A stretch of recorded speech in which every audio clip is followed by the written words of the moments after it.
క్షేత్రంలో స్వామి సర్పరూపంలో పూజలు అందుకుంటూ ఉన్నాడని చెప్పుకున్నాం కదా. దానికి కారణాలు కూడా చాలా ఉన్నాయని చెప్పాం కదా.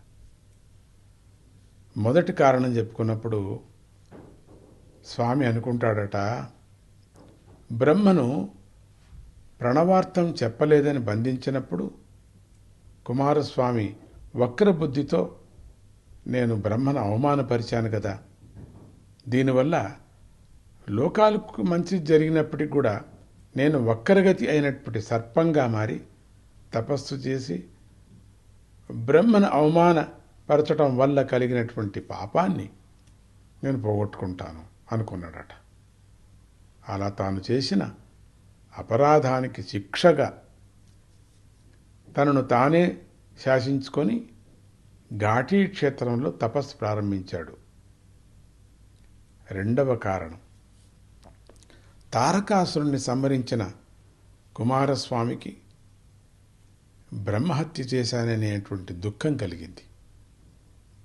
ఆ దుఃఖం నుండి బయటపడాలని బ్రహ్మహత్య పాతకాన్ని పోగొట్టుకోవాలని నిర్ణయించుకున్నాడు.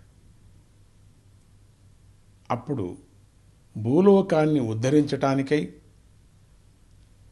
సర్పాకారాన్ని తీసుకొని తన పూర్ణాంశను వాసుకిలో ఉంచి కుమారస్వామి ఘాటీ క్షేత్రంలో తపస్సు చేశాడు. మూడవ కారణం, చిన్నప్పుడు పండు ఇవ్వలేదని తల్లిదండ్రులపై అలిగి స్వామి, అంటే కుండలంటే మనం ఒకపారి చెప్పుకున్నాం కదా కొండలు అని చెప్పేసి, అవన్నీ తిరిగి అంటే కొండలంతా కూడా తిరిగి అతని ఆ పార్వతీ పరమేశ్వరుడు ఎక్కడెక్కడ ఏ కొండల మీద గుట్టల మీద వెళ్ళినప్పుడంతా పార్వతీ పరమేశ్వరులు అతని వెంటపడ్డారని మనం చెప్పుకున్నాం కదా.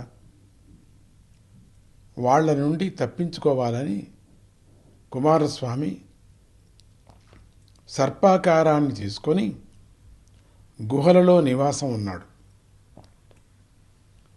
గుహలలో ఉండటం వల్ల అప్పటి నుండి ఆయనకు గుహుడనే పేరు వచ్చింది.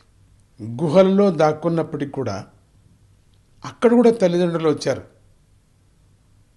అక్కడ కూడా తల్లిదండ్రులు వదలకట్టుపోవటంతో ఏం చేశాడు స్వామి, పుట్టలో దాక్కున్నాడు.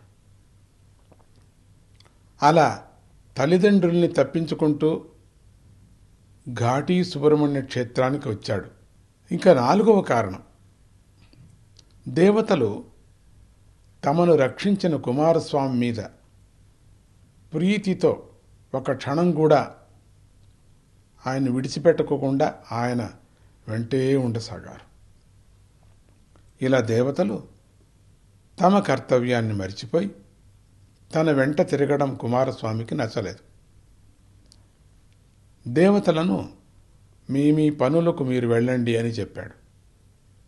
అయినా వాళ్ళు ఆయన మాట వినలేదు.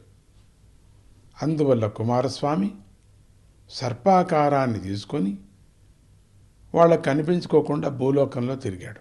ఇక చివరికి స్వామి కనిపించకపోవటంతో ఆయనను తృప్తిపరచడానికి దేవతలు వాళ్ళ పనులకు వెళ్ళిపోయారు. ఐదవ కారణం, ఒకసారి సనకాది మహర్షులు శివదర్శనానికి కోసం కైలాసానికి వచ్చారు.